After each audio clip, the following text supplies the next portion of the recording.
Soalan 2. Okey, murid-murid, ini adalah vektor. Kita baca betul-betul dia punya soalan. Okey, dia dah bagi tahu dah. Okey, OA adalah X, vektor OC adalah OB. Okey, dan extended D such that OB equal BD and OA extended to E and AE equal 1/2 OA. Alright, so cikgu gariskan semua ni. Okay, the line CE and AD intersect at point X. Okay, so cikgu buat semua garisan. Okay, so cikgu labelkan, oh, this is parallelogram. Okay, kalau segi empat selari ataupun parallelogram, once dia dah bagi vektor OC, automatically we can get the vector of OB. Okay, anak panah yang sama, the same direction. So, we replace vector OC, okay, we replace vector OA, okay, ni OA, that means CB also X. Okay, next. Okay, dia kata OB equal BD, that means sama panjang, that means cikgu buat one part, sama. Okay, lepas tu kita nak cari AX in term of PY. Jadi cikgu ambil dulu AX equal PAD. Okay, PAD. So, we have to find the vector AD. So, jom kita fokus mana AD. Put A ke D. Okay, A ke D kan? Okay, so kita cari pergerakan A ke D. Okay, A, O, O, D. Okay, cikgu dapat A, O, O, D. So, A, O kita dah ada, tetapi direction ni negative vector. Okay, how to find the OB? Okay, OD, sorry. Kita cari OB, kita multiply by 2 sebab dia sama panjang. Jadi, cikgu gantikan dah negative vector. OD adalah 2 times of OB. Okay, so vektor kita tak selesai sehingga kita hilangkan bentuk vektor ni. So, apa vektor OB?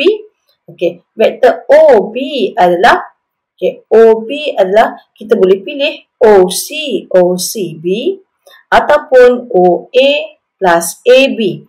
Okay, jadi cikgu pilih OC plus CB sebab nilai ada. So, replace the vector of OC and CB, X plus Y. Okay, selepas ini kita boleh ringkaskan di dalam bracket, pastikan darab hati-hati, dan kita simplify.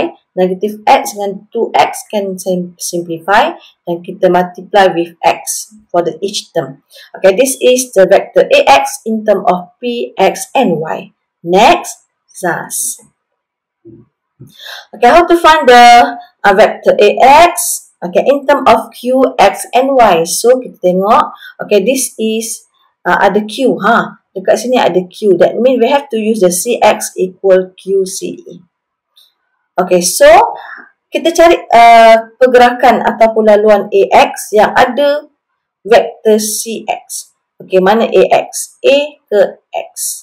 Maksudnya A, O, C, X. Okay, so O, AO, OC, CX. And then replace the vector. OA is negative vector. OC is Y. And then CX is, okay, CX. Apa CX? Okay, CX bukan ke dia dah bagi.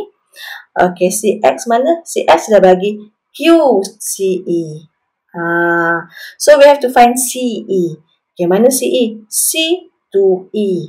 Okay, C to E. Macam mana nak cari C to E? Alright, so maybe we can use COOE. Okay, COOE, tapi cikgu habiskan COOAAE. Right. So, macam mana nak cari AE? Okay. So, AE tidak bagi maklumat ni. 1/2 OA. Cikgu replace 1/2 OA. Okay, vector CO dengan AO boleh replace. And then, lagi sekali kita have to replace vector OA. Okay, cikgu lupa nak letak anak panah atas ni, OA. OA is negative vector. Okay, masukkan. Alright. Ini pun cikgu lupa nak letak dia punya tanda vektornya. Sekejap, cikgu ambil pen cikgu. Okay, mana pen cikgu?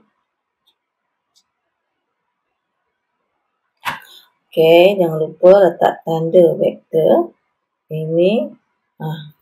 Alright, so next, okay, expand and simplify. Okay, ini hasil dalam bracket. Okay, ini hasil dalam bracket. Seterusnya, kita kena factorize lah. Y, kita satukan dengan Y. X, kita satukan X. Okay, bila X maksudnya, ini negatif X, negatif 1 masuk kat dalam. Sebab X kita letak kat luar.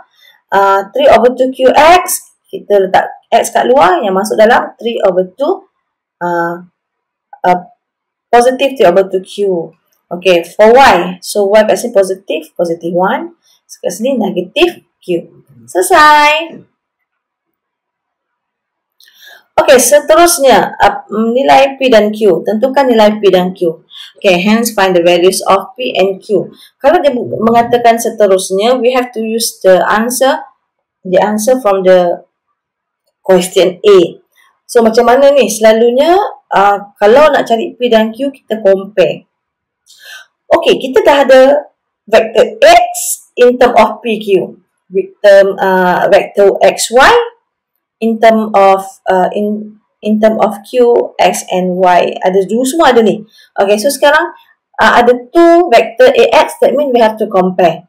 To compare by term. Okay, cikgu compare by term of X, kita keluarkan coefficient dia. So dekat sini P keluarkan 3/2Q minus 1. So this is become the first equation. Selalunya kita guna simultaneous equation sebab apa? Kita ada two terms, okay? Two variables. Okay, and then next we compare by using the term Y. Keluarkan coefficient of the term Y. Okay, kita akan dapat 2P equal 1 minus 2Q. Kamu wajib tunjuk dulu prosesnya. Okay, kita boleh jadikan this is the first equation, P kan? Kita ada P, replace, substitute and the P in the term Y. Sini masukkan 2/2Q minus 1. So, expand berhati-hati. Okay, and then kita simplify. Kita akan dapat Q is 3/4. So, the value of 3/4 for the Q, substitute in this equation, in this term X equation. So, kita simplify. Okay, kita dapat P